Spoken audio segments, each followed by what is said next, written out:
You know, we had a big controversy in the infrastructure bill over how to go about imposing transaction reporting requirements on crypto exchange brokers. I'm very pleased to be able to report that a group of us reached a bipartisan agreement, Democrats and Republicans, the Biden Treasury, so the administration is on board. I want to thank the co-sponsors of the amendment that brought everybody together on this, Senators Warner, Senator Lummis, Senator Portman, and Senator Sinema, all in agreement on this. And I should point out, I appreciate Senator Ron Wyden's work throughout this entire process. Let me just give a little bit of context here, and then I'm going to yield to some colleagues and then ask consent that we adopt this common sense change. So, start off, we have very broad agreement, probably unanimous agreement, that centralized digital asset exchanges, when they behave as brokers, should be required to report transactions of their customers just like ordinary brokers do, stockbrokers, bond brokers. The problem is that the underlying text of this bipartisan infrastructure bill, while it attempts to do this, I think it's very significantly flawed in how it goes about it. The unintended consequence of the current text is that it will ensnare people and companies and impose this transaction reporting requirement on those to whom it shouldn't apply, and in some cases, people who couldn't even possibly comply. For example, the underlying text of this bill would impose this kind of transaction reporting requirement on crypto transaction validators. These are the people that are building out the blockchain by validating a transaction. They would be obligated to report things like a name and a tax ID number and associated with the dollar amount. They don't have that information. For them, the transaction is just an anonymized number. Doesn't make any sense at all. Also, people who write software code and then have no further involvement in any transactions, I think they'd be captured by this language in the underlying bill. And certainly that doesn't make any sense. It would apply to anybody who's providing a service that effectuates these transactions. You know, think about the parallel in the ordinary securities brokerage business. I mean, think about Merrill Lynch. We require Merrill Lynch to report the information about me if I give them my money to buy stock. That makes sense. But we don't require the electric company that provides electrical service to Merrill Lynch to make any such reporting, because that would not make sense. So what happened was a group of us came together to clarify the rules of who are the actual brokers of cryptocurrency who should be responsible for the transaction reporting requirement. We're not proposing anything that's the least bit sweeping or radical. Our solution just makes clear that a broker means only those persons who conduct transactions on exchanges where customers are buying and selling and trading digital assets. We make sure that the bill does not sweep in software developers. It does not sweep in crypto transaction validators, regardless of which of the various methods they use for the validation. It doesn't sweep in node operators or any other non-brokers. But anyone who owes any tax from a cryptocurrency transaction should pay their tax obligation. And so if you're actually a crypto broker, you would be required to turn over that information under our approach. Our amendment would do that. But it's important that the reporting requirement only apply to those kinds of intermediaries. Now, I don't think any one of us co-sponsors thinks that our solution is absolutely perfect, but it is a big improvement over the underlying text. I would also point out that this space is changing. It's changing fast. A year from now, people will have come up with innovations and applications that we can't even imagine, that probably nobody has even thought of yet. And what I don't want to do is impose a burden that's going to stifle that kind of innovation. What we shouldn't do is have an overly broad mandate or reporting requirement on people who can't even comply. We shouldn't favor or punish any particular methodology or platform design or validation mechanism. And we shouldn't, Mr. President, stifle innovation. So there's time to do this. There's an agreement. It's bipartisan. The White House is on board. We can get this done. We can do it right now. I'm going to yield to my colleague from Wyoming before making a unanimous consent request. The senator from Wyoming. Mr. President, I'm pleased to join with my colleagues in urging the Senate to allow this widely supported bipartisan amendment to move forward. I want to thank Ranking Member Toomey, Senator Warner, Senator Portman, Senator Sinema, and Chairman Wyden. Chairman Wyden, in particular, thank you for your early commitment to me to get this right and for your partnership. The amendment before us specifies that persons who validate distributed ledger data, including digital asset miners and stakers, and those who provide hardware and software wallets, are not required to report customer information to the Internal Revenue Service.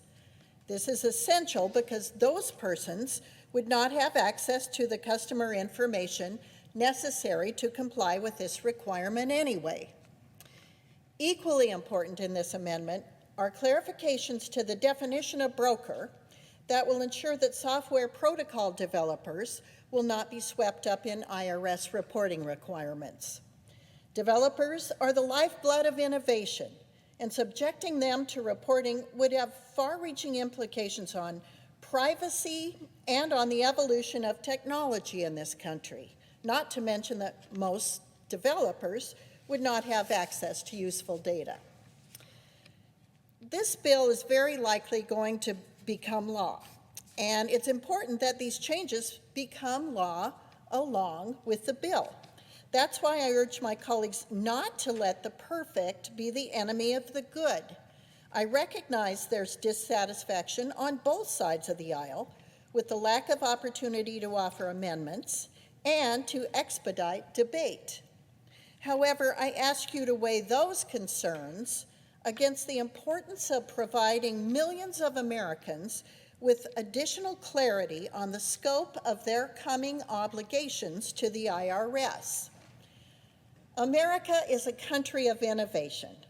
Right now, our financial system is evolving before our eyes in much the same way that the internet first began to find a foothold in the mid-1990s. Distributed ledgers, digital assets, and other forms of financial technology are in the early stages of transforming the way we share and store value. This amendment has started the debate on many difficult questions relating to financial technology that the Senate must address over the next few years. We're reacting to what was put before us.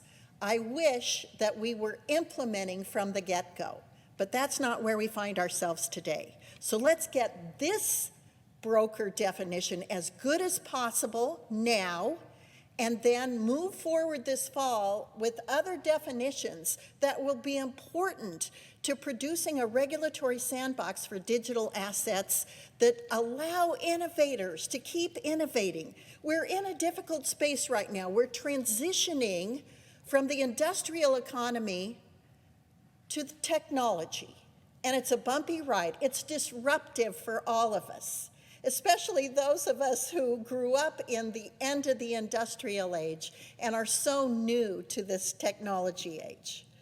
But we can adapt, we can be helpful, and we can help forge a very reasonable place for the innovators to work from. There's a proverb that says, "A journey of 1,000 miles begins with a single step." Mr. President, this amendment is the very first step in a long journey, and we're all going to take it together. This journey is about America renewing its commitment to innovation and retaining its role as the leader in the global economy for future generations. I look forward to working with each of you to make sure we get there, and I promise to be a partner to anyone willing to listen and learn. I urge my colleagues not to object and to allow this amendment to proceed to adoption. Thank you, and I yield back to the senator from Pennsylvania, Mr. Toomey. And I want to thank the senator from Wyoming for her very constructive leadership in this area, and I'll yield at this time to the senator from Ohio. I just want to say briefly to my colleague from Wyoming and my colleague from Pennsylvania, and also to our other colleagues who've worked with us over the past week or so, to come up with a good approach to this issue that is vexing, that we need to figure out how to get this into this legislation. So I support the amendment, of course.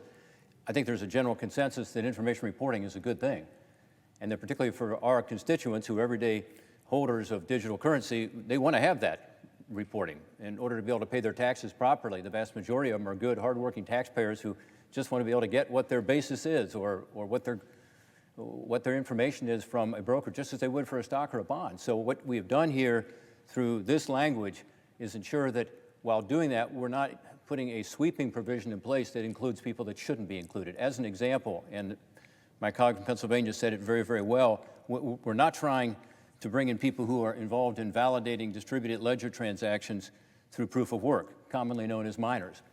We're also not trying to bring into proof of stake validation or stakers.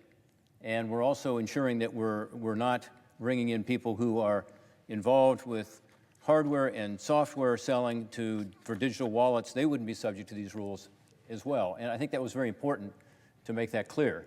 I think the language needed clarification. So I'm pleased with the amendment.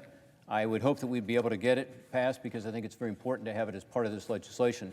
And I want to thank, again, my colleagues Pennsylvania, from Wyoming, as well as Senators Warner, Sinema, Ossoff, Wyden, and others who have worked with us in this process. And thank you for bringing this amendment to the floor today. I thank the Senator from Ohio for his very constructive cooperation in this, and let me yield briefly to our colleague from Texas.